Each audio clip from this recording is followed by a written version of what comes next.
A wealthy CEO forced her into a date. What happened on their dinner night will shock you forever. Marcus didn't look up from his tablet. These weren't people. They were numbers on a spreadsheet, obstacles to quarterly profits. His father had taught him well. Emotion was weakness, hesitation was failure, and mercy was a luxury only the poor could afford. Have you ever wondered what it feels like to hold someone's entire future in your hands? Hi viewers, kindly tell us where you're watching from and what time it is. Warm welcome to the family. Enjoy the story. The email arrived at exactly 6:47 a.m. as Marcus Blackwood sipped his Ethiopian coffee from a cup worth more than most people's monthly rent. 237 employees. Gone with a single click. Restructuring complete, Mr. Blackwood. His assistant's voice crackled through the intercom. The severance packages have been processed. Marcus didn't look up from his tablet. These weren't people. They were numbers on a spreadsheet, obstacles to quarterly profits. His father had taught him well. Emotion was weakness, hesitation was failure, and mercy was a luxury only the poor could afford. Have you ever wondered what it feels like to hold someone's entire future in your hands? To decide with the casual indifference of choosing breakfast whether families eat this month or lose their homes. Marcus had mastered this power by age 24, but he'd never questioned where it came from. The Manhattan skyline stretched before his floor-to-ceiling windows, a concrete testament to ambition realized. Somewhere down there, 200 families were waking up to unemployment notices. But Marcus was already focused on his next conquest, Le Bernardin, where he'd noticed something that had been nagging at him for weeks. A waitress in a red dress who looked at him like he was nothing special. His reflection stared back from the glass. Sharp jawline inherited from his father, blue eyes that had closed more deals than most executives managed in their entire careers. Women usually melted under that gaze. This one served his wine and walked away like he was invisible. "Sir, your car is ready for the Le Bernardin reservation," his assistant announced. Marcus straightened his tie. Tonight, he'd solve the mystery of the girl who dared to ignore Blackwood. After all, everyone had a price. His father had proven that 15 years ago when he'd crushed Henri Delacroix's pathetic little company without breaking stride. If only Marcus knew that some debts echo across generations, and some prices are paid in ways money can never touch. The elevator descended toward the lobby, carrying him toward a collision that would shatter everything he thought he knew about power, justice, and the true cost of his empire. What happens when the hunter becomes the hunted? When the predator discovers they've been stalking someone who was never prey at all? Keep watching, because the game Marcus thought he was playing was about to reveal rules he never knew existed. The shoebox under Zara's bed contained everything that remained of Henri Delacroix's 20-year business empire. Bankruptcy papers, legal documents, and one photograph of a man whose eyes had lost their light long before his heart stopped beating. She pulled out the photograph every morning, the same ritual that had sustained her for 8 months. Her father's face, proud and hopeful, standing beside the prototype that should have made him millions. Instead, it had made Marcus Blackwood's father billions. "Mija, you're going to be late for your shift," her mother called weekly from the hospital bed that now dominated their living room. Carmen Martinez, once Carmen Delacroix, had aged 20 years in the last 5, her kidneys failing as surely as her husband's dreams had. Zara kissed her mother's forehead, tasting the salt of chronic illness and broken promises. "I'll bring dinner from the restaurant tonight. The good stuff they usually throw away." The red dress hung in her closet like battle armor. She'd chosen this particular shade deliberately. Not the burgundy the restaurant suggested, not the wine color that might blend with the shadows. This was crimson, bold and unapologetic, the exact color of the roses her father brought home every Friday until there was no money left for flowers. Do you know what it feels like to dress for war every single day? To smile at the enemy while your heart pounds with rage so pure it could power entire city blocks? Zara had perfected this performance. 8 months of serving Marcus Blackwood's table.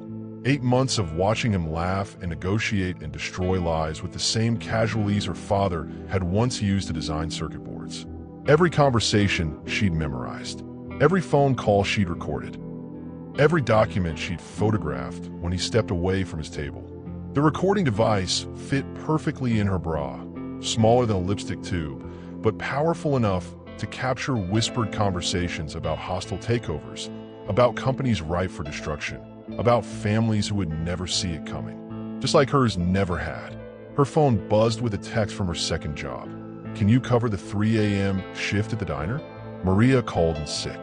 3 jobs: community college during the day, caring for her mother at night, and somewhere between exhaustion and desperation, building a case that would bring down the Blackwood empire the same way they brought down her father.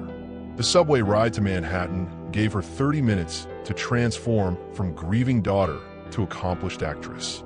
By the time she emerged from the station, her smile was perfect, her posture confident, her eyes empty of everything except professional courtesy. Marcus Blackwood thought he was hunting her.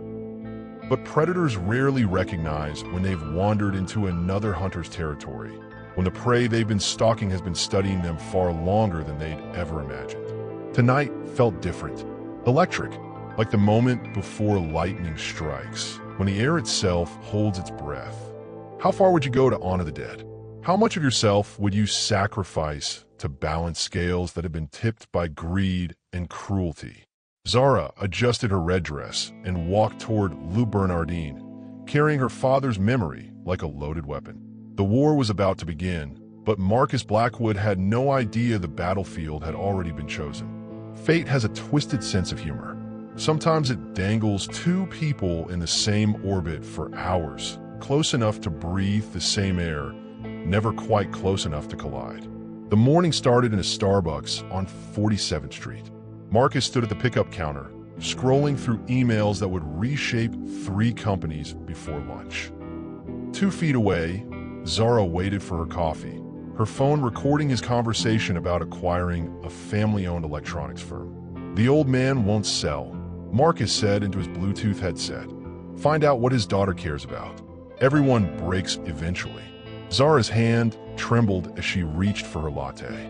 She knew that tone. Her father had described it perfectly in his final journal entry. Cold, calculating, like discussing the weather while planning someone's funeral. The elevator in the Chrysler building held them both for 37 floors. Marcus rode to the top, king of his temporary kingdom. Zara exited on the 15th floor, where she tutored the Henderson family's 12-year-old son in mathematics. The same subject her father had used to design the algorithms that Marcus's family now owned. Subway platform, 4:23 p.m. Marcus's black sedan idled at street level while he made another call about restructuring opportunities. Below ground, Zara photographed the corporate documents he'd accidentally dropped, papers that revealed the same systematic destruction tactics that had buried her father. Do you believe in destiny? In a magnetic pull that draws enemies together like planets in a deadly dance? By evening, the distance between them had shrunk to mere inches. Marcus's usual table at Lou Bernardin, Zara's station covering the eastern section of the restaurant. Close enough for her to hear his phone conversations. Close enough for him to study her movements. "She's different," he murmured to his business associate, gesturing toward Zara as she glided between tables. "Most women would have taken my number by now." His associate, a gray-haired vulture named Patterson, laughed. "Maybe she's not most women. Maybe she's smart enough to know what you really are." Marcus's jaw tightened. What he really was. He was Marcus Blackwood, heir to a billion-dollar empire, featured on magazine covers, courted by politicians and movie stars. What more could any woman want? Across the restaurant, Zara refilled wine glasses and smiled at customers who had no idea they were dining with a monster. Her recording device captured every word of Marcus's conversation about the electronics firm, the same casual cruelty that had destroyed her childhood. The evening's tension built like pressure in a sealed container. Every glance Marcus stole in her direction. Every step that brought Zara closer to his table. 2 forces of nature, orbiting each other with increasing velocity, unaware that their collision would shatter everything they thought they knew about justice, power, and the price of revenge. Marcus's patience was wearing thin. 3 weeks of polite deflection. 3 weeks of professional distance. Tonight, he decided, will be different. Zara felt it too. The electric charge in the air, the sense that everything was about to change. Her father's photograph seemed to burn against her heart, tucked safely in her uniform pocket. His memory demanded justice. Tonight, she might finally be close enough to seize it. The restaurant hummed with ordinary conversations about ordinary lives. None of the diners realized they were about to witness the opening move in a war that had been 15 years in the making. When unstoppable force meets immovable object, the collision doesn't just change the combatants. It reshapes the entire landscape around them. Are you ready to see what happens when the past refuses to stay buried? When the sins of the fathers become the ammunition of their children. The countdown had begun, and neither Marcus nor Zara would emerge unchanged. Some moments divide life into before and after. This was one of them. Marcus cornered Zara by the service station at 9:47 p.m. after his business associates had left and the restaurant had quieted to its evening rhythm. His usual charm had evaporated, replaced by something harder, more entitled. "I'm tired of games," he said, sliding an envelope across the marble counter. The paper was cream-colored, expensive, the kind used for contracts worth millions. "There's enough in there to change your life." Zara's fingers trembled as she looked at the envelope, but her voice remained steady. "I'm working, Mr. Blackwood. Perhaps you could. Open it." The command hit like a slap. This was the voice Marcus used in boardrooms, the tone that had made grown men weep as their companies crumbled. But Zara had heard this voice before, in her nightmares, in her father's broken recounting of his final meeting with Marcus's father. She opened the envelope. $50,000 in cash. More money than she'd seen in her entire life. More than her mother's medical bills for the next 6 months. More than her father had in his bank account when he'd taken his last breath. Have you ever held your deepest need and your greatest principle in the same trembling hands? Have you ever been forced to choose between survival and soul? All you have to do, Marcus continued, his voice dropping to what he probably thought was seductive, is have dinner with me tomorrow night. Somewhere private, somewhere we can get to know each other properly. The restaurant buzzed around them, but Zara felt suspended in a bubble of pure rage. This was how it had started with her father, the casual assumption that everything and everyone could be bought. The entitled belief that money erased consent, dignity, choice. Her mother's face flashed through her mind. Pale, drawn, connected to machines that beeped out the rhythm of a life slowly failing. $50,000 would buy time, treatment, hope, but it would also buy silence. "You think I'm for sale," she said quietly. Marcus smiled, the expression that had graced magazine covers and charmed politicians. "Everyone's for sale. It's just a matter of finding the right price."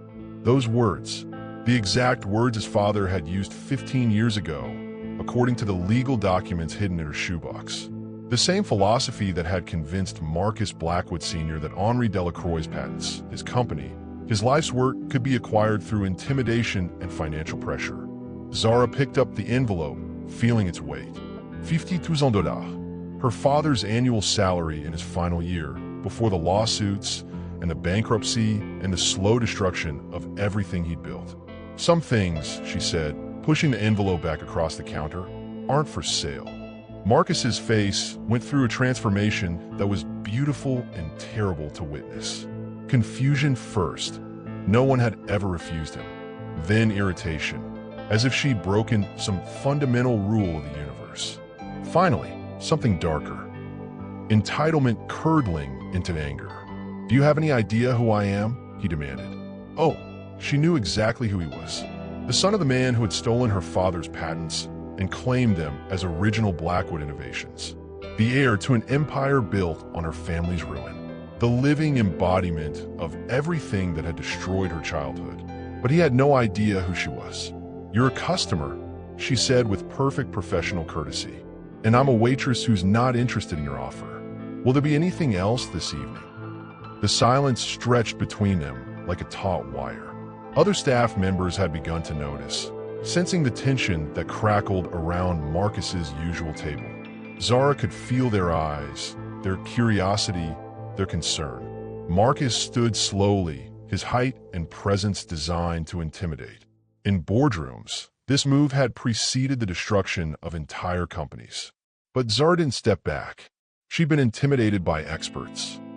Bill collectors, lawyers, doctors with grave expressions, and expensive consultations. A spoiled rich boy didn't even register. "This isn't over," he said quietly. "Yes," Zara replied, her voice carrying a weight he couldn't possibly understand. "It is." But as she watched him stride toward the exit, his shoulders rigid with wounded pride, she knew she was wrong. This wasn't over. This was just beginning. The envelope lay on the counter between them like a declaration of war. $50,000. A fortune to her, pocket change to him. But the real currency being exchanged tonight wasn't money. It was power. And for the first time in his privileged life, Marcus Blackwood had just discovered what it felt like to have none. What happens when someone who's never been denied anything meets someone with nothing left to lose? When the game changes from seduction to something far more dangerous. The answer was following her home. Marcus sat in his leather-seated sedan, watching Zara's figure disappear into the late-night chaos of Manhattan. His phone buzzed with messages from business associates, stock updates, social invitations, the usual symphony of success. But his attention remained fixed on the woman who'd just accomplished something unprecedented. She'd made him feel small. "Follow her," he told his driver, then immediately regretted the command. This was beneath him. Marcus Blackwood didn't chase waitresses through city streets like some obsessed teenager. But something about her rejection had ignited a curiosity that burned hotter than wounded pride. The sedan glided through traffic, maintaining distance as Zara walked 6 blocks, then descended into the subway system. Marcus watched her disappear underground, swallowed by the fluorescent maze that connected the city's forgotten corners. "Should I wait, sir?" his driver asked. Marcus stared at the subway entrance, then at his Rolex. It was past 10 p.m. Where was a waitress going at this hour? Home to a studio apartment she probably shared with 3 roommates? To another job that paid minimum wage and demanded maximum dignity? "Yes," he said. "Wait." 43 minutes later, Zara emerged from a different subway stop in the Bronx. Marcus's sedan looked out of place here, among the cracked sidewalks and struggling businesses. But his curiosity had evolved into something more complex, a need to understand the woman who'd thrown his money back in his face. She walked 3 blocks, then entered a building that looked like it had given up hope sometime in the 1990s. But Marcus noticed something odd. She used a key card to enter, and the lobby had security cameras, clean floors, medical equipment visible through the front windows. A private care facility. Expensive, the kind that catered to people who needed specialized treatment but couldn't afford traditional hospitals. Marcus waited 20 minutes, then called his private investigator. "I need everything you can find on someone," he said. "Zara Martinez, works at Lou Bernardine, probably lives in the Bronx.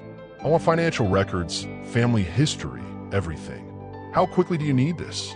By morning, the report arrived at 6:15 a.m., delivered by secure email along with Marcus's Ethiopian coffee. He read it twice, then sat back in his chair, feeling the world tilt on its axis. Zara Martinez, 21 years old, part-time student at Bronx Community College. 3 jobs. Mother receiving kidney dialysis at a private facility in the Bronx, a facility that cost more per month than many people's annual salaries. But there was more, much more. Birth certificate, Zara Marie Delacroix. Changed name, age 16, following her father's death.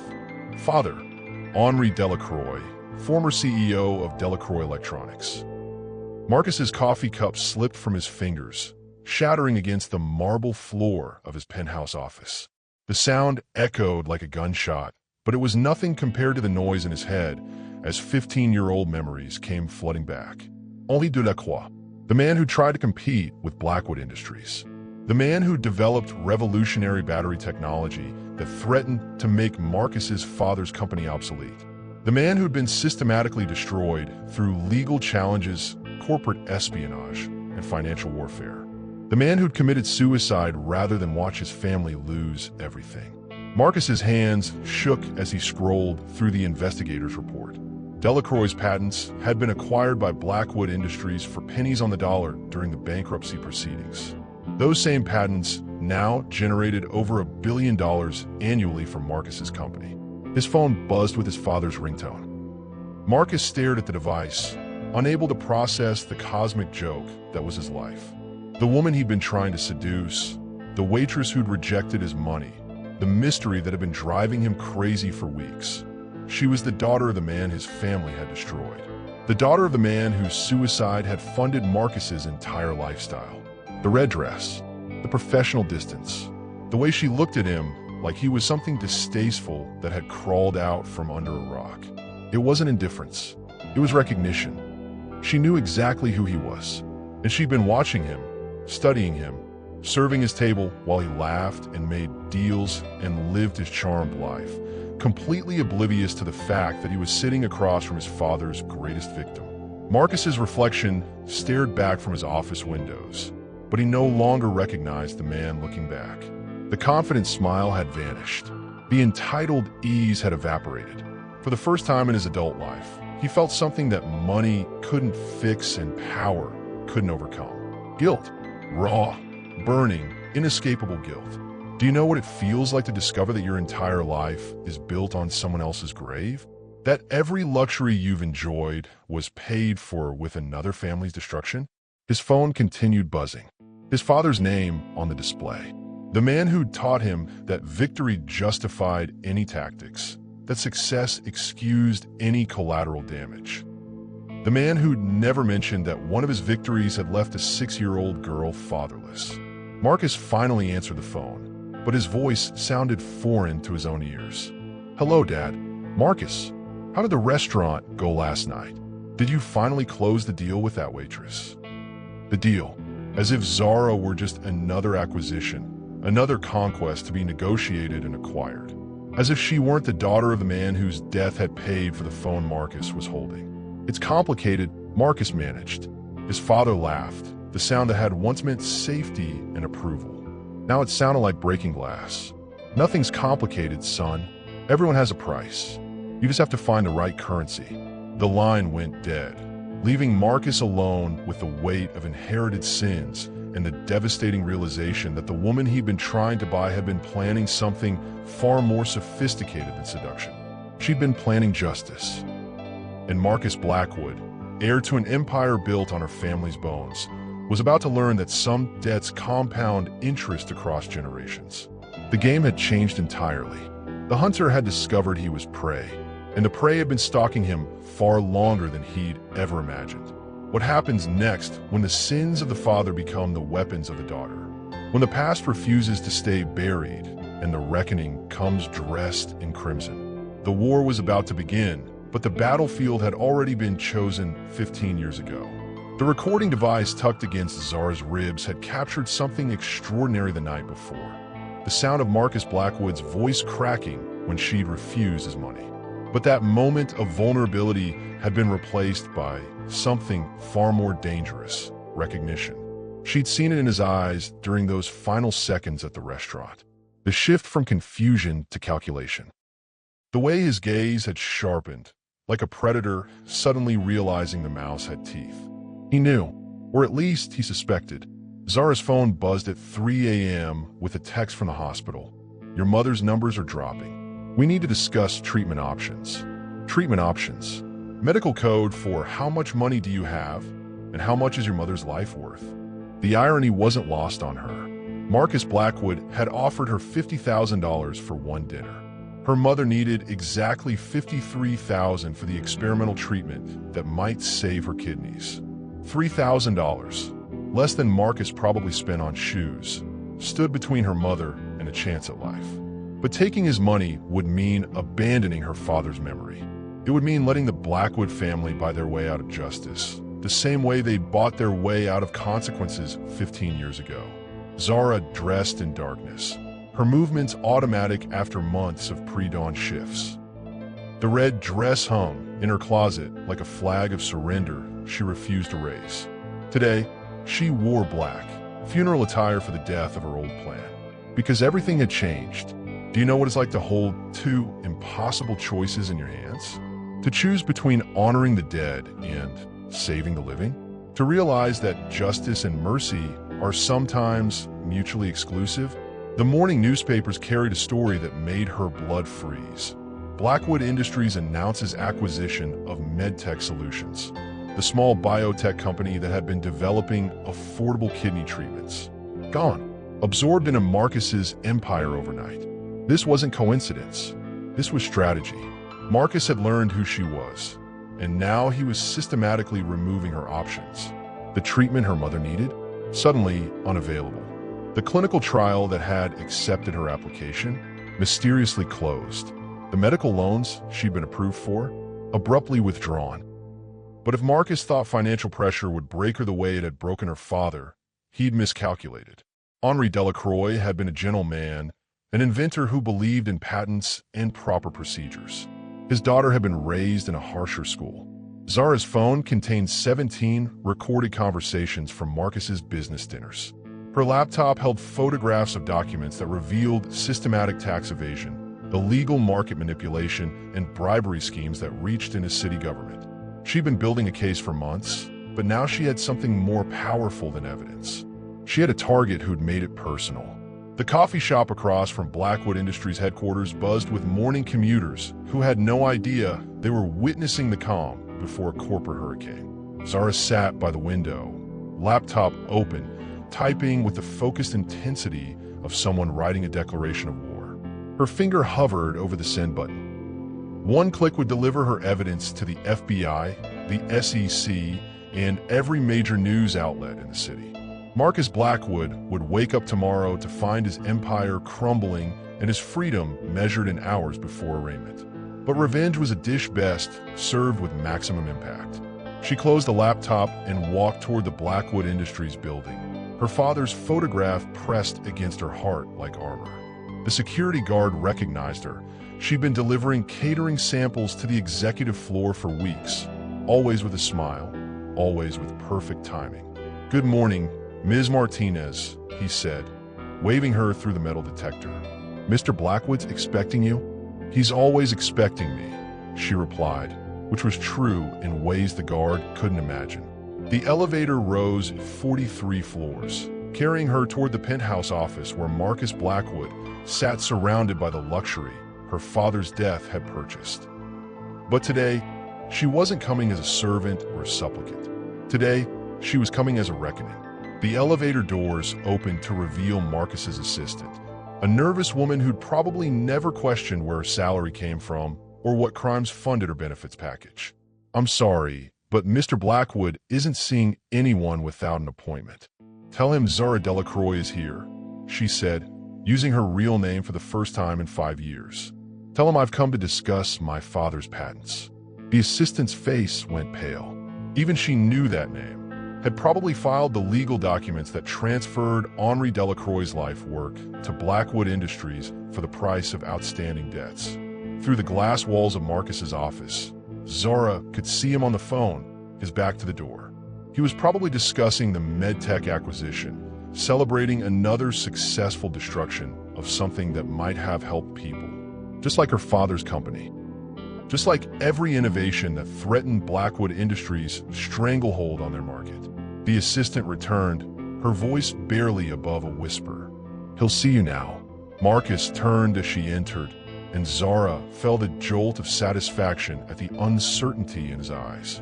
Gone was the entitled confidence from the restaurant. In its place was something she'd never expected to see from a Blackwood: fear. "Zara," he said, her name careful on his lips. "Or should I say, Ms. Delacroix?" "You can call me whatever you want," she replied, sitting in the chair across from his desk without invitation. "It won't change what you've done, or what I'm going to do about it." The city stretched out beyond his windows, millions of people going about their lives, unaware that in this glass tower, the past and present were about to collide with enough force to reshape the future. What happens when the victim becomes the prosecutor? When the powerless discover they've been gathering power all along? When the game changes from defense to offense? Marcus Blackwood was about to find out that his father's greatest victory had created his most dangerous enemy. And she'd been sitting at his table, serving his wine and planning his destruction for 8 months. The reckoning had arrived, dressed in black and carrying the weight of 15 years of accumulated rage. The silence in Marcus's office stretched like a fault line before an earthquake. Zara sat perfectly still, her hands folded in her lap, while Marcus studied her with the intensity of a man trying to solve a puzzle that might explode in his face. "You've been watching me," he said finally. Not an accusation, a statement of fact. "Every day for 8 months," she confirmed. "Learning your habits, your associates, your weaknesses. You're remarkably predictable for someone who thinks he's clever." Marcus's jaw tightened. This was not how powerful men were supposed to be spoken to. This was not how the world worked in his carefully constructed reality. "What do you want?" he asked, reaching for the phone. "Money? I can transfer." "Don't." Zara's voice cut through his movement like a blade. "Don't you dare insult me with money again. You've already stolen everything that mattered to my family. Our dignity isn't for sale." She opened her laptop, the screen casting blue light across her face. "I want to show you something. Pictures your father probably never showed you." The first image was a newspaper clipping from 15 years ago. Henri Delacroix at a tech conference, holding a prototype battery that could revolutionize renewable energy. His smile was proud, hopeful, the expression of a man who believed innovation could change the world. "That's my father," Zara said quietly, "before your family destroyed him." The next image was a legal document. A cease and desist order claiming patent infringement, filed by Blackwood Industries just days after Henry's conference presentation. "Your father's lawyers claim my father had stolen technology that belonged to Blackwood Industries." But here's the interesting part. She clicked to the next image. "The Blackwood patent application was filed 3 days after my father's public demonstration." 3 days. Marcus's face had gone pale. Corporate espionage wasn't unusual in his industry, but seeing it documented, seeing the timeline laid out so clearly, made it feel like looking at photographs of a crime scene. "That's impossible," he said, but his voice lacked conviction. "Your father had someone at the conference. Someone who recorded everything, then rushed to file fraudulent patent claims. When my father tried to fight it, Blackwood Industries buried him in legal fees. A $20 million company against a $1 billion corporation. The outcome was never in doubt." Each image told part of the story Marcus had never heard. His father's version had been simple. A competitor had tried to steal Blackwood technology and failed. The details had been sanitized, the human cost erased. But Zara's evidence painted a different picture. Legal bills that consumed Henry's savings. Stress-induced heart attacks that hospitalized him twice. A marriage that crumbled under financial pressure. A daughter who watched her father shrink into himself until there was nothing left but shame and defeat. "My father," Zara continued, her voice steady despite the tears threatening to spill, "was a good man. He believed in playing by the rules, in honest competition, in patents and procedures and proper channels. He thought if he just proved he was right, justice would prevail." She clicked to the final image. Henri Delacroix's suicide note, written in careful handwriting that had once designed circuits and calculated algorithms. "I can't watch them take everything," Marcus read aloud, his voice barely above a whisper. "I can't watch my failures destroy my family. Maybe my death will be worth more than my life. Maybe the insurance money will be enough to save them." The words hit Marcus like physical blows. This wasn't the abstract concept of collateral damage his father had taught him to expect. This was a man, a father, a human being who'd been ground down by a system that valued profit over people. "He was wrong," Zara said, closing the laptop. "The insurance company found a clause that voided the policy. Suicide within 2 years of signing. We got nothing except debt and the knowledge that your family had taken everything from us, including hope." Marcus stood up, walked to his window, stared out at the city that had always seemed like his kingdom. But now it felt different. Smaller, built on foundations he'd never questioned. "I was 9 years old," he said quietly. "I didn't know." "You were 9, Zara agreed. "But you're 24 now. You've had 15 years to learn where your money came from. You've had a decade and a half to ask questions about the patents that built your empire. Instead, You've spent it becoming exactly like your father. The accusation hung in the air like poison gas. Marcus wanted to deny it, to defend himself, to explain that he'd inherited this situation rather than creating it. But the evidence was overwhelming. The MedTech acquisition, the systematic removal of Zara's options, the casual cruelty he displayed just the night before. "What do you want from me?" he asked again, but this time the question carried different weight. This wasn't a negotiation. This was a confession. Zara stood up, smoothing her dress with movements that reminded Marcus of his own mother. Careful, precise, deadly when necessary. "I want you to understand," she said, "that tomorrow morning, every news outlet in the city will receive a package of evidence detailing Blackwood Industries' illegal activities. Tax evasion, market manipulation, bribery, corporate espionage spanning 15 years. Your company will be destroyed, your assets frozen, your reputation obliterated." Marcus felt the floor drop out from under him. "You can't. I can. I will. Unless." The word hung between them like a lifeline thrown to a drowning man. "Unless what?" Zara's smile was sharp enough to cut glass. "Unless you prove you're not your father. Unless you choose to be different. Unless you decide that some things matter more than money." She walked toward the door, then paused. "You have until midnight to decide. Help me destroy the system that destroyed my family, or watch it destroy you instead." The door closed behind her with a soft click that sounded like a gunshot in the silence of Marcus's office. Do you know what it feels like to hold someone's entire world in your hands? To realize that 15 years of inherited privilege was about to become 15 years of inherited consequences? Marcus Blackwood was about to learn that some debts can't be paid with money. Some justice can't be bought or bargained away. Some reckonings arrive exactly when they're supposed to, carried by daughters who remember everything and forgive nothing. The clock on his desk showed 11:47 a.m. 12 hours and 13 minutes until midnight. 12 hours to decide whether he was Marcus Blackwood the heir or Marcus Blackwood the man. The choice would define not just his future, but his father's legacy and his own soul. The hospital room smelled like disinfectant and dying dreams. Carmen Martinez lay connected to machines that hummed with the rhythm of artificial hope, her body fighting a battle that required weapons her daughter couldn't afford. "The treatment window is closing, Dr. Rodriguez explained to Zara, his voice carrying the practiced gentleness of someone who delivered bad news professionally. "We can maintain her current condition for perhaps another month, but without the specialized procedure." "How much?" Zara interrupted, though she already knew the answer. $53,000.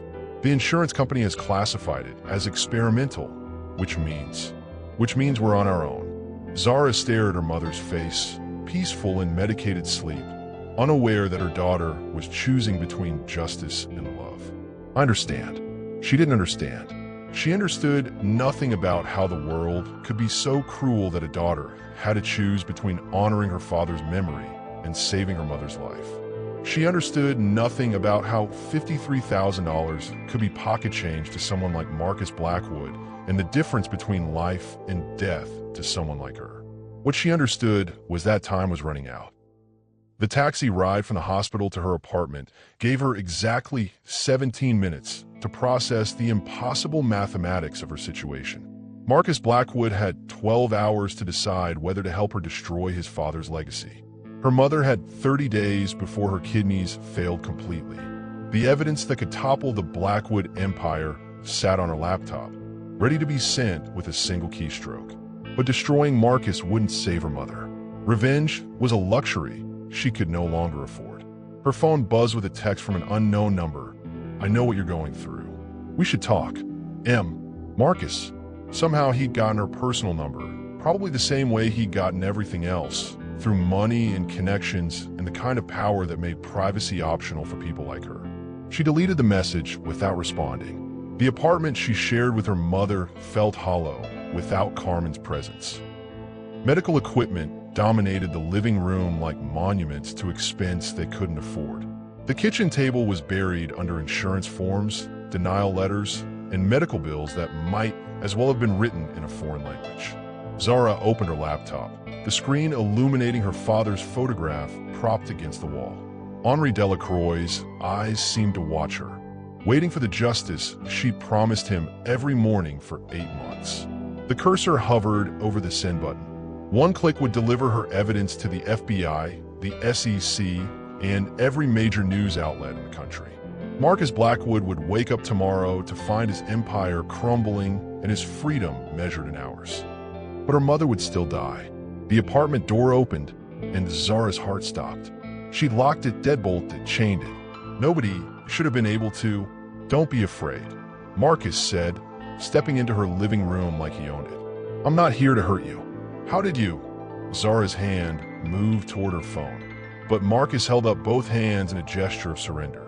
"I bought the building," he said simply, "this afternoon, along with every building on this block." The landlord was very cooperative once I explained the situation. The casual display of power was breathtaking and terrifying. Marcus had purchased her entire neighborhood in a single afternoon, rewriting the rules of her life with the same ease he might reserve a restaurant table. "Get out," she said, her voice steady despite the fear coursing through her veins. "Get out before I call the police." "The police?" Marcus smiled, but there was no humor in it. "I think you'll find they're suddenly very busy tonight. Budget cuts, you understand. Emergency response times in this neighborhood have become quite unpredictable." He bought them too, or intimidated them, or simply made it clear that bothering Marcus Blackwood would be a career-limiting decision. "What do you want?" Zara demanded. Marcus moved to her kitchen table, studying the medical bills with the same intensity he'd once reserved for corporate acquisition documents. "Your mother needs $53,000 for treatment. The procedure has a 70% success rate.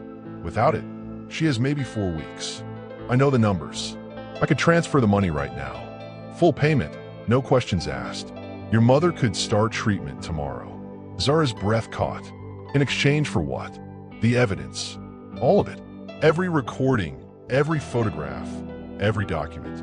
"You give me everything, and I give you your mother's life." The offer hung in the air like a blade. This was the moment Zara had been dreading since the hospital visit, the impossible choice she'd been avoiding. Her father's justice versus her mother's life. The past versus the future. Honor versus survival. "You bastard," she whispered. "I'm offering you exactly what you need," Marcus replied. "Your mother's life in exchange for my father's reputation. Seems like a fair trade." "Fair?" Zara laughed, but the sound was broken, desperate. "You think there's anything fair about this? You think this is justice?" "I think this is reality," Marcus said, pulling out his phone. "I can have the money transferred in 30 seconds.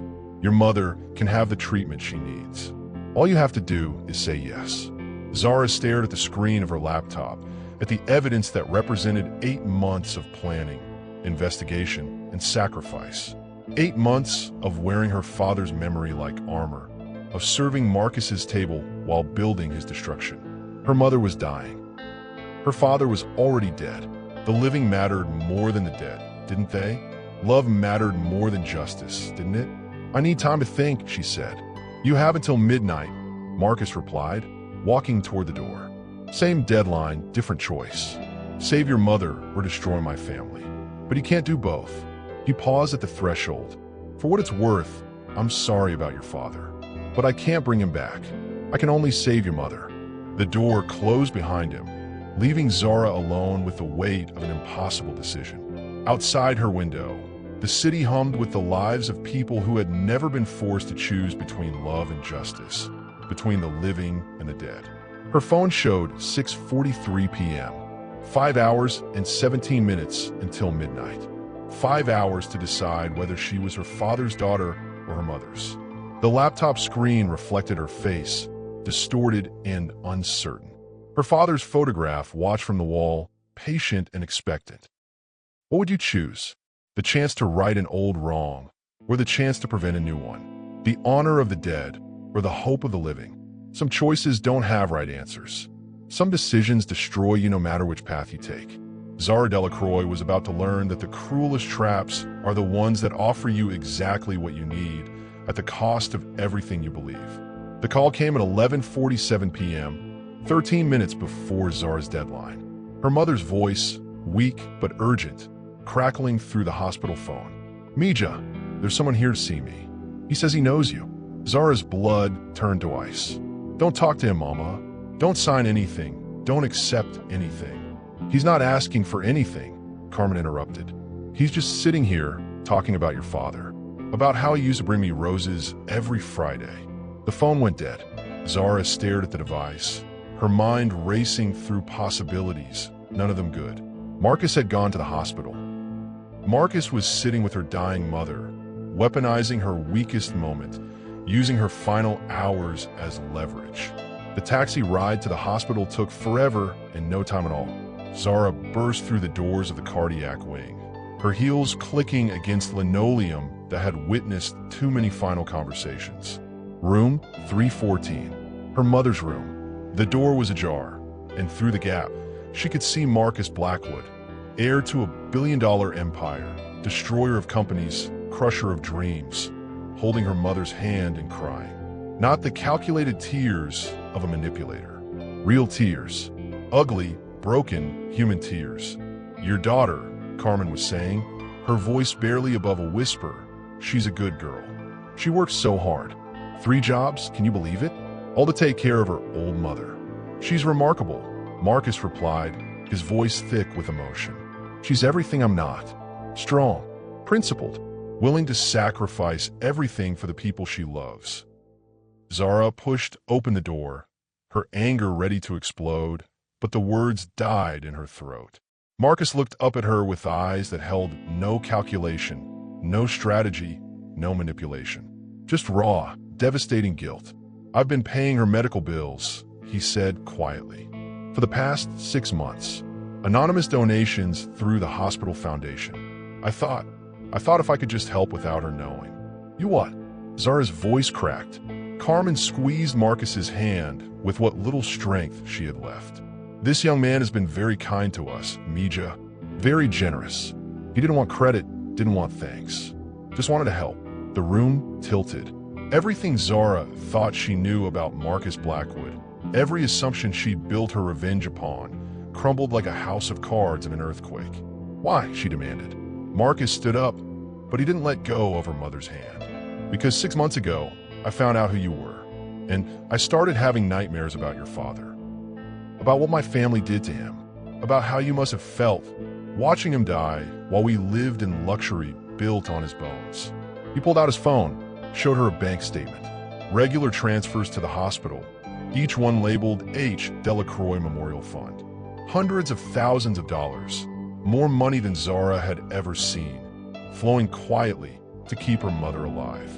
"I couldn't bring your father back," Marcus continued, "but I could try to save your mother. I could try to be different than my father, better than my father." Carmen's monitors began beeping urgently. Her numbers were crashing, her body finally surrendering to the battle it had been fighting for months.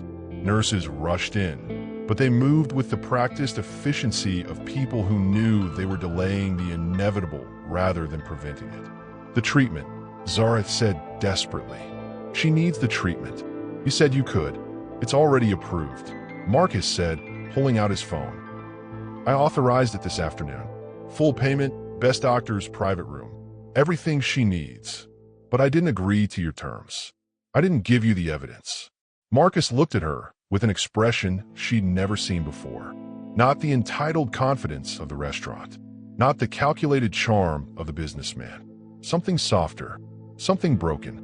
"I don't want your evidence," he said. "I want to earn your forgiveness. I want to prove that some things matter more than money or power or family legacy." The medical team worked around them, preparing Carmen for emergency transport to the surgical wing. But in the chaos of machines and medication, a strange moment of peace settled over the three of them. "Is this real?" Zara asked, her voice barely audible above the medical equipment. "Or is this just another way to manipulate me?" Marcus met her eyes, and she saw something there that she'd never expected to see from a Blackwood. Absolute honesty. "I don't know how to prove it's real," he said. "I don't know how to convince you that I'm not my father. I don't know how to earn forgiveness for something I inherited rather than chose. But I know I can't live with myself if I don't try." Carmen's hand found both of theirs, her fingers weak but determined. Your father, she whispered to Zara, he would want you to let go of the anger. He would want you to choose love over hate.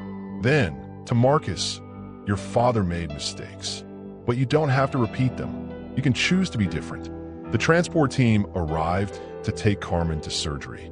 As they wheeled her away, she looked back at her daughter and the man who'd been both her enemy and her savior. Take care of each other, she said. Life's too short for old hatred. The hallway fell silent except for the distant sounds of the hospital continuing its eternal fight against mortality. Zara and Marcus stood facing each other, two people who'd been on opposite sides of a war that had consumed their families for 15 years. What happens now? Zara asked. Marcus looked at his reflection in the hospital window, then at the woman who'd been planning his destruction for 8 months. Now, he said, we find out if redemption is possible, if forgiveness can be earned, if two people can choose to be better than their parents. He held out his hand. Partners. Zara stared at his outstretched palm, then at her father's photograph tucked into her purse. Henri Delacroix's eyes seemed to nod, giving her permission to choose hope over hatred. Partners, she agreed, taking his hand. Outside the hospital windows, the city continued its restless dance, unaware that in one quiet corridor, two sworn enemies had just decided to become something unprecedented, allies in the fight against the very system that had created their conflict. The war wasn't over, but the battle lines had shifted in ways that would have been unimaginable 24 hours earlier. Sometimes redemption comes disguised as destruction. Sometimes salvation wears the face of your greatest enemy. Sometimes the only way to honor the dead is to choose life over revenge. What happens when forgiveness becomes more powerful than justice? When love proves stronger than hate? When two people decide that breaking the cycle matters more than winning the war? The answers would reshape everything they thought they knew about power, family, and the true meaning of victory. The story broke at 6:17 a.m., just as Marcus was leaving the hospital after his third consecutive night in the waiting room. His phone exploded with notifications, calls, texts, news alerts, emergency board meetings. The headline screamed across every major news outlet. Blackwood Industries scandal. 15 years of corporate crimes exposed. Tech empire built on stolen patents and destroyed lives. Exclusive.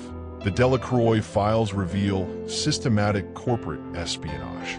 Marcus stared at the news alert, his coffee growing cold in his hands. This wasn't Zara's evidence. This was something else entirely. Something bigger. His phone rang. His father's number. Marcus, what the hell is happening? The elder Blackwood's voice carried the controlled fury of a man watching his empire crumble in real time. The phones haven't stopped ringing. The FBI wants to interview me. The SEC is freezing our assets. What did you do? I didn't do anything, Marcus said, but even as he spoke, he knew it didn't matter. Guilt by association was a family business, and he'd been associated with Blackwood Industries his entire life. The story mentions the Delacroix girl, the one you've been obsessing over. Did you give her information? Did you help her destroy us? Marcus looked through the hospital window at the city that had always been his playground. Now it felt like a courtroom where he was both defendant and witness. She didn't do this, he said quietly. Then who? The line went dead. Marcus stared at his phone, then at the news article that was reshaping his world with each passing paragraph. Someone had leaked the Delacroix evidence, but it wasn't Zara. Someone had declared war on the Blackwood family, but it wasn't the woman who had every right to destroy them. His phone buzzed with a text from an unknown number. Surprised? You shouldn't be. Some secrets are too big to stay buried forever. A friend. Marcus felt ice in his veins. This wasn't random. This was orchestrated. Someone had been watching him, watching Zara, waiting for the perfect moment to detonate 15 years of accumulated evidence. The hospital elevator carried him back to the cardiac wing, where Zara sat in the waiting room, her laptop open, her face pale with shock as she read the same headlines that were destroying his family. Did you? He started. No, she said immediately. I would never. After yesterday, After everything, no, this wasn't me. They stared at each other, two people caught in the crossfire of someone else's war. But if Zara hadn't released the evidence, and Marcus certainly hadn't, then who had access to information that could destroy both their families? Your father, Zara said slowly. He must have had enemies. People he destroyed the same way he destroyed mine. Marcus nodded. The Blackwood Industries client list read like a graveyard of acquired companies, absorbed competitors, and eliminated threats. His father had built an empire on the bones of other people's dreams. How many families had been destroyed? How many children had grown up plotting revenge? We need to go, he said. The media will be here soon. Once they connect you to the story. Let them come, Zara said, closing her laptop with deliberate calm. I'm not hiding anymore. I'm not running from the truth. Marcus's phone rang again. This time it was his assistant. Mr. Blackwood, there are reporters downstairs. They're asking about the Delacroix connection. They want statements about your relationship with. No comment, Marcus said, ending the call. But he knew it was too late. The story had momentum now, and momentum in the news cycle was like gravity, inescapable and destructive. The elevator doors opened to reveal a crowd of journalists, cameras, and news crews. They surged forward like a pack of wolves, sensing wounded prey. Mr. Blackwood, is it true you've been secretly meeting with Zara Delacroix? Are you cooperating with the FBI investigation? How long have you known about your father's crimes? Marcus felt the familiar urge to retreat, to hide behind lawyers and public relations firms and the protective walls of wealth and privilege. But then he looked at Zara, who was walking toward the cameras with the same determination she'd shown every day for 8 months. She wasn't running. She wasn't hiding. She was walking straight into the storm. Yes, Marcus said, his voice cutting through the chaos of shouted questions. I've been meeting with Ms. Delacroix. Yes, I've learned about my father's crimes. And yes, I intend to cooperate fully with any investigation. The crowd went silent. This wasn't the response they'd expected from Blackwood. This was honesty, accountability, responsibility, concepts that were supposed to be foreign to his family. Mr. Blackwood, a reporter called out, are you saying you're willing to testify against your own father? Marcus looked at Zara, who nodded slightly. She understood what this moment meant. The choice between family loyalty and moral courage. Between inherited guilt and personal integrity. I'm saying, Marcus replied, that some things matter more than family loyalty. Justice matters. Truth matters. The people my father destroyed, they matter. The cameras flashed like lightning, capturing the moment when Marcus Blackwood chose to become something his family had never produced, a man who valued principles over profit. But as the crowd of reporters pressed closer, Marcus noticed something that made his blood run cold. In the back of the crowd, partially hidden behind a news van, stood a figure he recognized, one of his father's old business associates, someone who had access to corporate secrets, someone who had been present during the Delacroix acquisition, someone who had been systematically destroying evidence for 15 years, waiting for the perfect moment to use it as a weapon. The revelation hit Marcus like a physical blow. This wasn't about justice for Henri Delacroix. This wasn't about corporate accountability or moral reckoning. This was about revenge. Pure, calculated, patient revenge. And he and Zara were standing in the center of a trap that had been 15 years in the making. What happens when justice becomes a weapon? When the truth is used as ammunition in someone else's war? When the past refuses to stay buried, no matter how deep you dig the grave. The reckoning had arrived, but it was wearing a different face than anyone had expected. The real enemy had been hiding in plain sight, waiting for the perfect moment to destroy everyone who had ever crossed the Blackwood family, including Marcus himself. The press conference room at the Blackwood Industries headquarters had never seen anything like this. 47 journalists packed into a space designed for corporate announcements about quarterly earnings and product launches. Instead, they were about to witness the public execution of a business empire. Marcus stood at the podium, his hands steady despite the earthquake happening inside his chest. The prepared statement lay before him. 3 pages that would destroy everything his father had built and everything he'd inherited. But for the first time in his life, destruction felt like construction.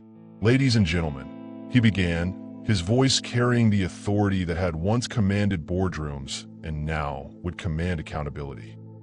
I called this conference to address recent allegations about Blackwood Industries' business practices, both past and present. The cameras clicked and flashed like hungry predators sensing blood. Marcus had orchestrated hundreds of these events, watching competitors squirm under media scrutiny.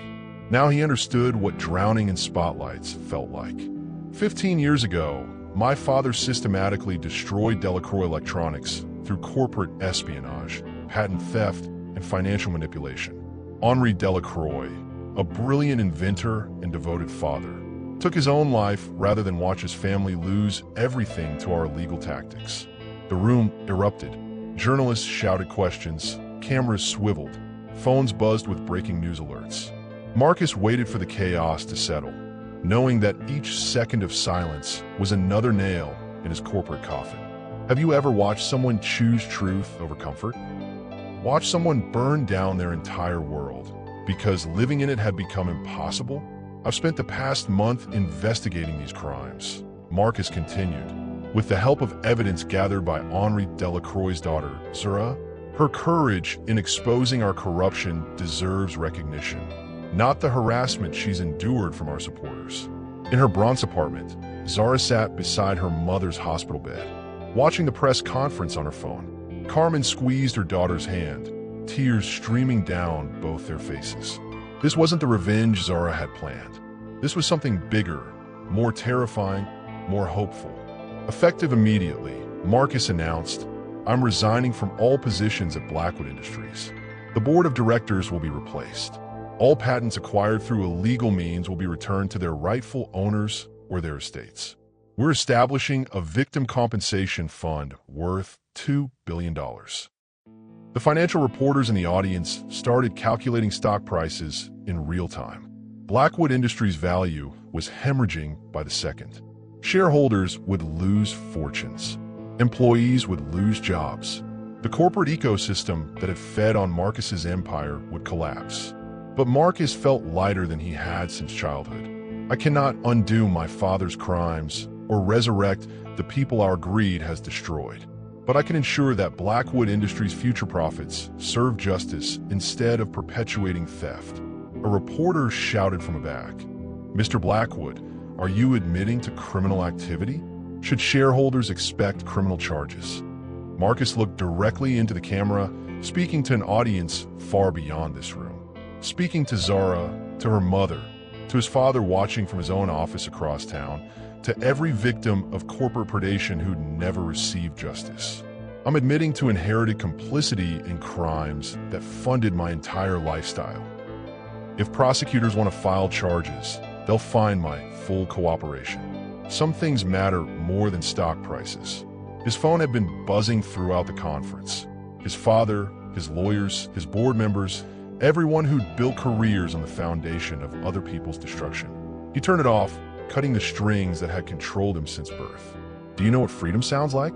It sounds like the collapse of everything you thought you needed and the birth of everything you actually want to become. One final announcement, Marcus said, his voice breaking slightly. This press conference is dedicated to Henri Delacroix, whose innovations are still generating billions for the company that stole them. His daughter deserves to know that her father's legacy will finally be honored. The questions came like bullets about money, about timelines, about corporate restructuring and legal liability. But Marcus was no longer listening to the noise of a dying empire. He was listening to the sound of his own voice, finally telling the truth after 24 years of living someone else's lie. When he walked off that podium, he was no longer Marcus Blackwood, billionaire CEO. He was just Marcus, unemployed truth teller, facing an uncertain future with clean hand for the first time in his adult life. The cameras followed him to the elevator, capturing the moment when privilege met accountability and chose transformation over preservation. Across town, Zara watched the elevator doors close on the man who destroyed her family and then destroyed himself to make amends. She didn't know if what she felt was forgiveness, but it wasn't hatred anymore. It was something far more dangerous: hope. What happens when someone sacrifices everything they have for someone they've wronged? When justice becomes more valuable than wealth, and truth becomes more powerful than empire? The answer was about to reshape two lives that had been locked in a dance of destruction since before they'd ever met. The Bronx Community Hospital cafeteria served coffee that could strip paint and hope that came in styrofoam cups. Marcus sat at a corner table, looking completely out of place in his $1,000 suit among families who counted medical bills and years of debt. It had been 3 days since the press conference. 3 days since his face had been on every financial news program, usually paired with words like corporate suicide and business catastrophe. His father hadn't spoken to him. His former colleagues crossed streets to avoid him. His penthouse felt like a mausoleum for a life he'd murdered in public. But he'd never felt more alive. Zara entered the cafeteria at 2:17 p.m., just as she had every day for the past 8 months. She spotted him immediately, not because he was famous, but because expensive suits and devastating honesty had a way of standing out in places where people fought daily battles against impossible odds. She approached his table cautiously, like someone approaching a wounded animal that might still bite. "You didn't have to come here," she said, taking the seat across from him. "Yes, I did." The silence stretched between them, filled with 15 years of history and 3 days of upheaval. Marcus looked exhausted in a way that sleep couldn't fix. Zara looked suspicious in a way that apologies couldn't dissolve. "Your mother," Marcus said finally. "How is she? Why do you care?" "Because I've been paying her medical bills for 2 months." Zara's coffee cup hit the table harder than intended. "What?" "Anonymous donations through the hospital's charity fund. I found out about her condition when I had you investigated. I couldn't." He paused, searching for words that didn't exist. "I couldn't let her die from something my family's money could fix." Have you ever discovered that your enemy has been secretly saving the life you've been fighting to preserve? Have you ever felt hatred and gratitude occupy the same heartbeat? "You had no right," Zara whispered, but her anger lacked its usual fire. "I had no right to destroy your father either. That didn't stop me from profiting from it for 15 years. The cafeteria buzzed around them, families discussing treatment options they couldn't afford, medical staff grabbing quick meals between crises, the ordinary tragedy of illness and healing playing out in fluorescent-lit purgatory. "I watched your press conference," Zara said. "Twice. And I keep waiting for the catch. The angle. The way this benefits you somehow." Marcus laughed, but it sounded like breaking glass. "There is no angle. There's no benefit.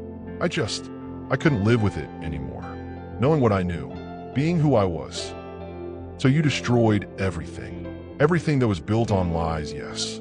Zara studied his face, searching for traces of the entitled predator who'd cornered her 3 days ago.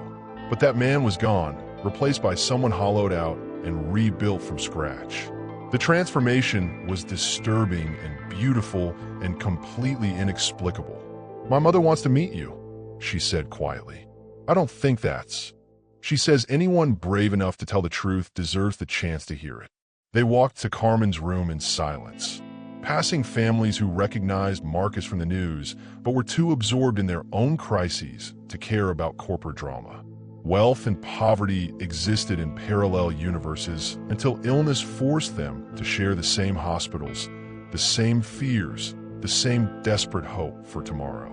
Carmen Martinez lay propped up in bed, connected to machines that kept her kidneys functioning and her daughter fighting. She looked fragile as paper, but sharp as steel, her eyes holding the wisdom that comes from surviving the unsurvivable. "Mrs. Martinez," Marcus said, his voice barely above a whisper. I know who you are," Carmen interrupted. "The question is, do you?" Marcus knelt beside her bed, this billionaire's son humbling himself before a woman whose husband had died from his family's greed. "I'm trying to figure that out. Henri was a good man," Carmen said, her voice carrying 15 years of grief. "He died believing the world was cruel and justice was impossible. But maybe he was wrong about the impossible part." Tears Marcus didn't know he'd been holding spilled down his cheeks. "I can't bring him back." "No, but you can honor what he built. You can make sure his death created something besides more death. Zara watched this conversation from a doorway, seeing her mother, who'd cursed the Blackwood name for 15 years, extending something that looked dangerously like forgiveness to the son of her husband's destroyer. Do you know what healing looks like? It doesn't look like forgetting. It looks like choosing to build something new from the rubble of something broken. I'm starting a foundation, Marcus said, in your husband's name, for inventors who get crushed by corporate giants. People like your father who deserve better than what this world usually gives them. Carmen reached out with a hand that trembled from medication and machine-assisted living. Marcus took it gently, feeling the weight of every choice that had led to this moment.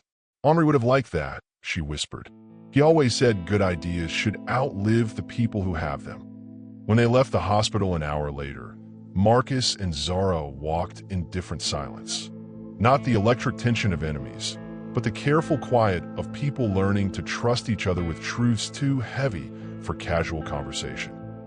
This doesn't make us friends, Zara said as they reached the subway station. I know, and it doesn't erase what your family did to mine. I know that too, but it's a start. Marcus nodded, understanding that some journeys begin with destruction and end with construction, that some relationships are forged in the fire of mutual devastation and emerge stronger than steel. They parted ways at the subway turnstiles, heading toward futures neither of them could have imagined a week ago. Behind them, Carmen Martinez drifted off to sleep, dreaming of her husband for the first time in months without crying.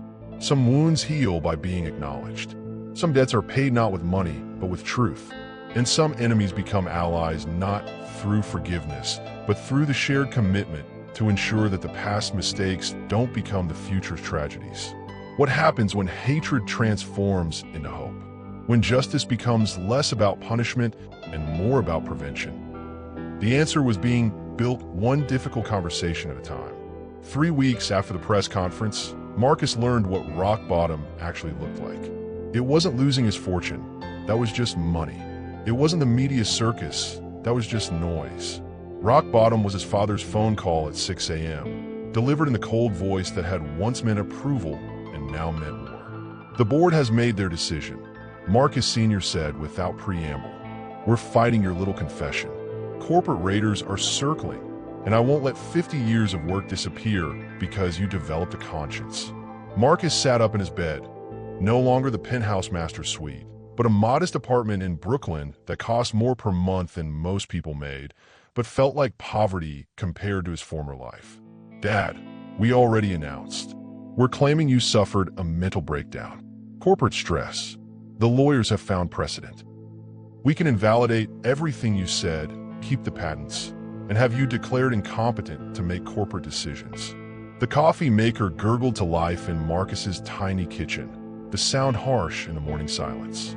Outside his window, Brooklyn was waking up, real people heading to real jobs, their lives unencumbered by the weight of inherited sin. You can't be serious.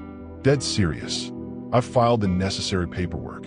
By noon today, you'll be under psychiatric evaluation. By next week, we'll have control of your assets and decision-making authority. Blackwood Industries survives, the stockholders keep their money, and you get the help you clearly need. Marcus felt the familiar cold settle in his chest. The same chill he'd experienced watching his father destroy Henri Delacroix 15 years ago. But this time, he was the target. And if I fight this, then we destroy the Delacroix girl. Publicly, financially, legally. We prove she's an extortionist who seduced you for money and manipulated you into betraying your own family. Character assassination is our specialty, son. You should remember that. The line went dead, leaving Marcus alone with the echo of genetic inevitability. His father hadn't changed. The company hadn't changed. The system that ground up people like Henri Delacroix and spit out profits was still running at full capacity.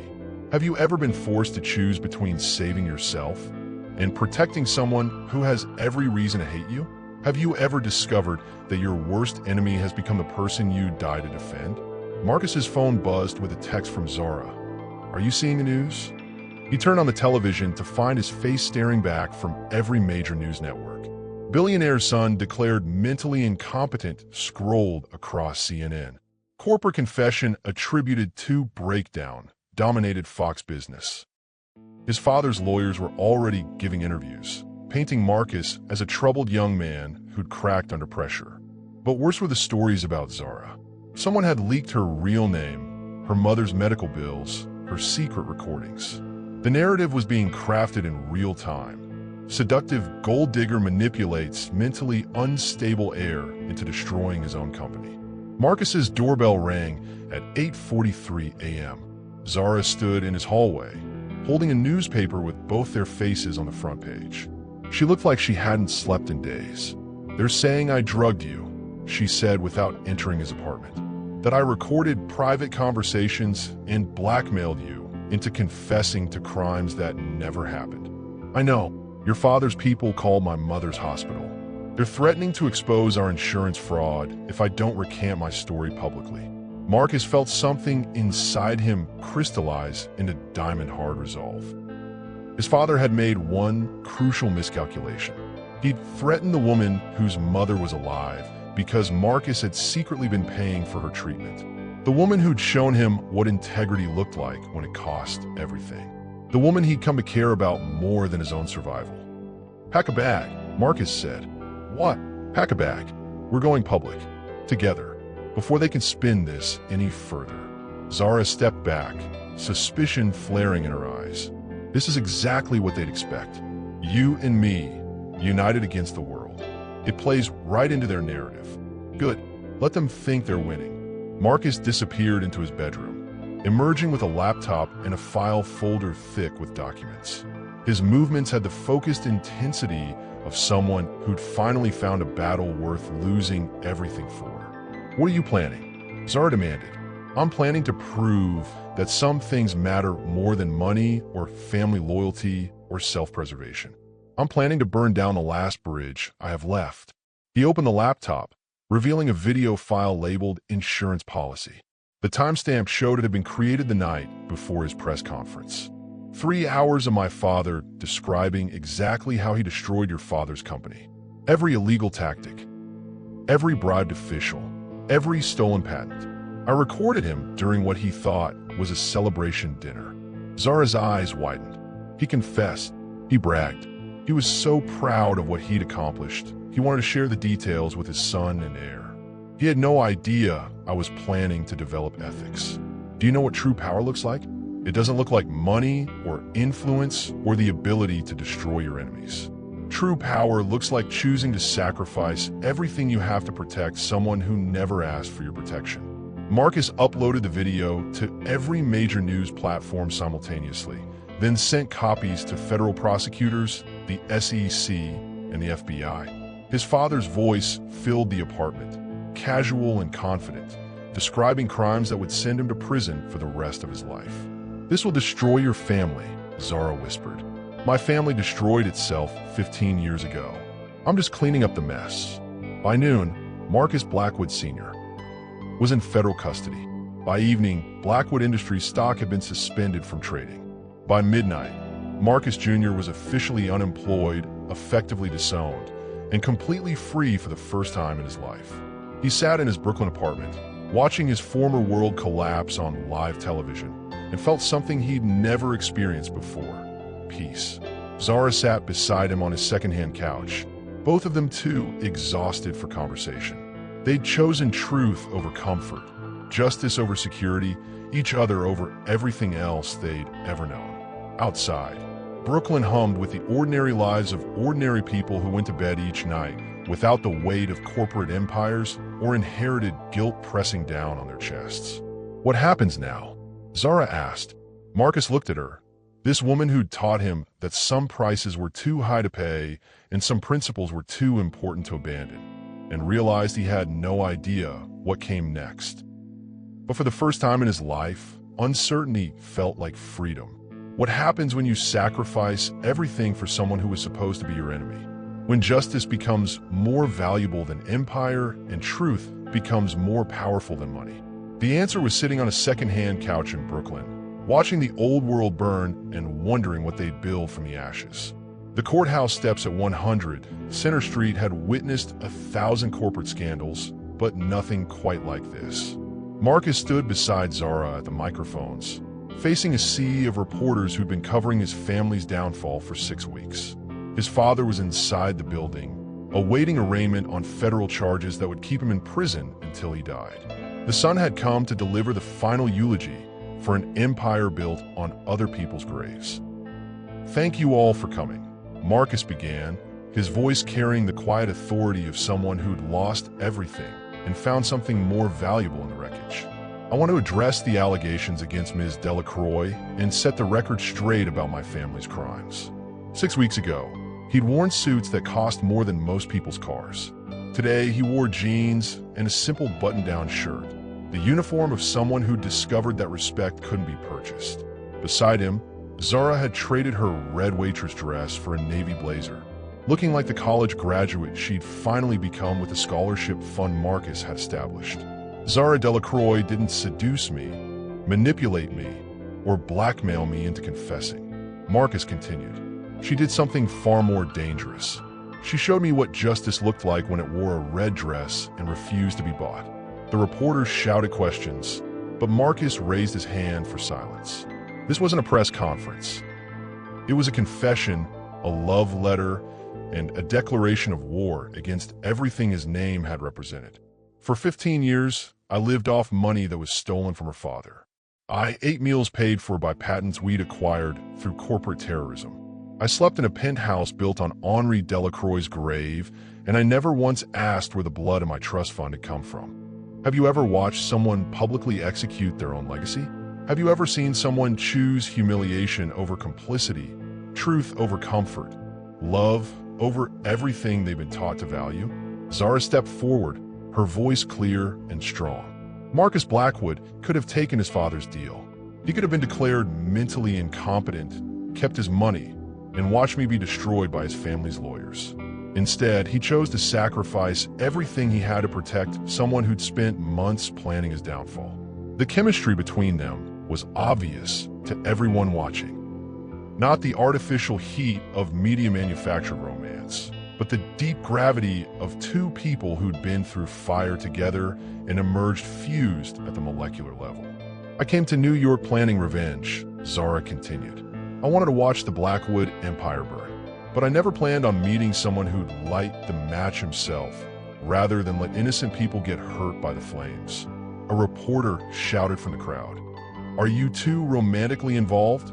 Marcus and Zara exchanged a look that held 6 weeks of impossible conversations, 3 months of circling each other like binary stars, and 15 years of history that should have made love impossible, but had somehow made it inevitable.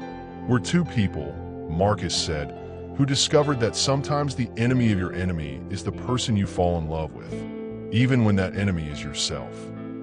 The crowd erupted with follow-up questions, but Marcus was done with corporate speak, done with media management, done with everything except the truth that had been burning in his chest since the night he'd followed Zara home and discovered his entire life was a lie. "I love her," he said, the words cutting through the noise like a sword through silk. "I love her intelligence, her courage, her refusal to be impressed by things that should impress no one. I love that she saw through my money to the man I could become if I stopped being the man I was raised to be." Zara's eyes filled with tears she'd been holding back for weeks.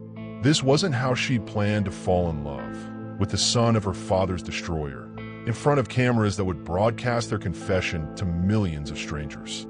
But nothing about their story had gone according to plan. "I love him too," she said, her voice breaking slightly. "Not because he sacrificed his fortune. Money can't buy love or forgiveness or the right to someone's heart. I love him because he chose to become worthy of the second chance he never asked for." Do you know what redemption sounds like? It sounds like two people who should have destroyed each other, choosing instead to build something neither of them could have created alone.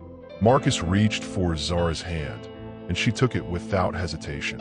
Their fingers intertwined in front of cameras that would carry their image across the world. The fallen billionaire and the waitress who taught him how to fall upward. "The Delacroix Foundation opens next month," Marcus announced. "Funded by the liquidation of my assets, and dedicated to protecting inventors from corporate predators. Zara will serve as executive director. We're hiring people who've been crushed by companies like mine to make sure it never happens again. And my father's patents? A reporter called out.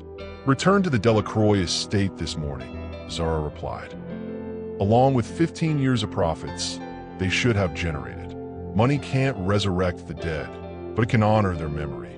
As they walked down the courthouse steps together, leaving behind the cameras and the questions and the circus of public confession, Marcus felt something he'd never experienced in his corporate life: completion. Not the hollow satisfaction of closing another deal or destroying another competitor, but the deep contentment that comes from finally becoming the person you were meant to be instead of the person you were programmed to become. No more red dresses? He asked as they reached the street. Zara smiled, the expression transforming her face from beautiful to luminous. Red was my war paint. I don't need armor anymore. They disappeared into the crowd of ordinary New Yorkers living ordinary lives. Two people who'd found each other across a battlefield of their families, making and chosen love over legacy, justice over revenge, each other over everything else the world had taught them to want. Behind them, the courthouse continued its ancient work of separating justice from power, truth from comfort, the guilty from the innocent. But for the first time in either of their lives, Marcus and Zara were walking toward a future they'd chosen rather than inherited. What happens when love grows in the soil of mutual destruction? When two people create something beautiful from the ruins of something toxic? The answer was walking hand in hand through Lower Manhattan, planning to spend the rest of their lives making sure that no other family would suffer what theirs had endured. 6 months later, the Delacroix Foundation occupied the 17th floor of a building in Midtown Manhattan. Not the gleaming corporate tower Marcus had once ruled, but a converted space that hummed with the energy of people who worked for causes rather than profits. Zara stood before a wall of photographs. Inventors, entrepreneurs, small business owners who'd been crushed by corporate giants and were now receiving funding, legal support, and protection from the foundation.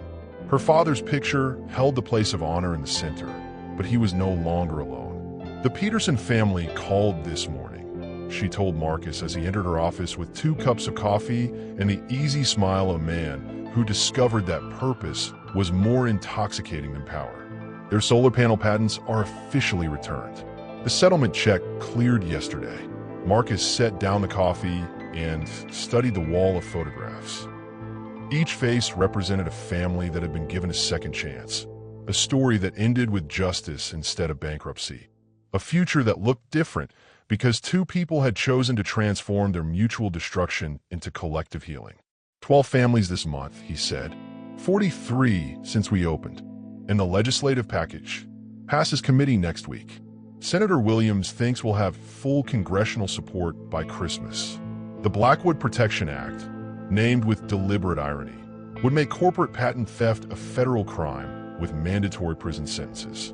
Marcus had spent his inheritance funding the lobbying effort, using his insider knowledge of corporate manipulation to design laws that would prevent future Henri Delacroix from suffering his fate. Do you know what legacy actually looks like? It's not money passed down through generations or empires built on other people's bones. Legacy is the lives you change, the systems you fix, the future you make possible for people you'll never meet. Marcus's phone buzzed with a text from his mother. Proud of you. Dad won't admit it, but I think he is too. His father was 3 months into a 15-year sentence, learning that federal prison didn't accept corporate credit cards or respect billionaire surnames. But Marcus had discovered something his father never understood. Losing everything felt like freedom when you've been carrying the weight of inheritance in your entire life. There's something I want to show you, Zara said, leading him to the conference room where they held their weekly meetings with beneficiary families.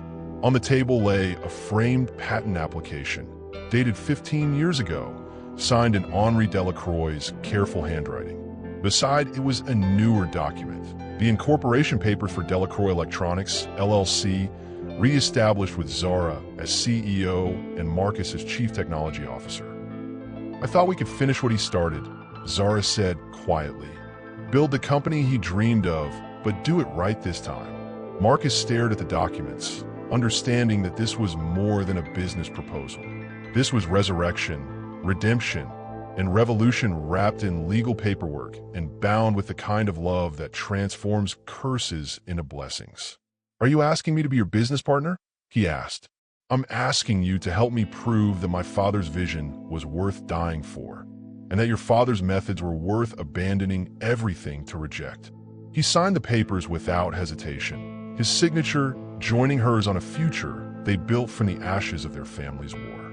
Outside the conference room windows, Manhattan pulsed with the eternal rhythm of ambition and destruction, creation and collapse, the endless cycle of people trying to matter in a world that seemed designed to make them disappear. But on the 17th floor of a converted office building, two people who should have been enemies were proving that some cycles could be broken, some patterns could be rewritten, some stories could end with healing instead of revenge. "My mother wants to come to the opening ceremony," Zara said as they walked toward the elevator at the end of their workday. "How is she?" "Stronger every day. The new kidney is working perfectly." She paused, then added with the kind of smile that made Marcus remember why he'd fallen in love with courage disguised as determination. She says she wants to thank the man who taught her daughter that some billionaires are worth keeping. They rode the elevator down in comfortable silence. Two people who'd learned that the most powerful love stories aren't about finding your perfect match, but about becoming worthy of the person who sees your potential and refuses to let you settle for less than your best self. The lobby bustled with evening commuters heading home to families, to dinners, to ordinary lives that felt extraordinary because they were chosen rather than inherited. Marcus and Zara joined the crowd, no longer the hunter and the hunted, no longer the destroyer and the destroyed. They were just two people who discovered that justice tastes like truth, that love grows best in soil fertilized by sacrifice, and that sometimes the most beautiful thing you can build from the ruins of your family's sins is a foundation that ensures no one else will suffer the same fate. Have you ever seen a love story that began with revenge and ended with redemption? Have you ever watched two people transform their inherited hatred into chosen hope? The red dress that had once been Zara's armor now hung in their foundation's museum. A reminder that sometimes war paint becomes ceremonial garb, that sometimes the clothes we wear for battle become the costume we retire when peace finally arrives. Outside, New York City hummed with a million stories of people trying to matter, trying to survive, trying to leave the world better than they found it. But inside the foundation that bore Henri Delacroix's name and carried Marcus Blackwood's repentance, two of those stories had found their ending. Not happily ever after, that's for fairy tales, but purposefully ever after, which is better. Lovingly ever after, which is rarer. Justly ever after, which is the only kind of ending that matters when you've spent your whole life learning the difference between power and strength, between winning and being worthy of victory. The future stretched before them like an unwritten contract, full of clauses they'd negotiate together and terms they'd honor not because they had to, but because they'd finally learned the difference between what they could take and what they deserved to keep. Some stories end with destruction, some end with revenge.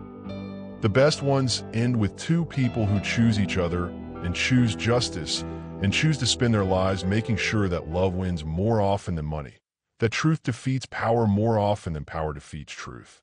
This was one of those stories, and it was just beginning.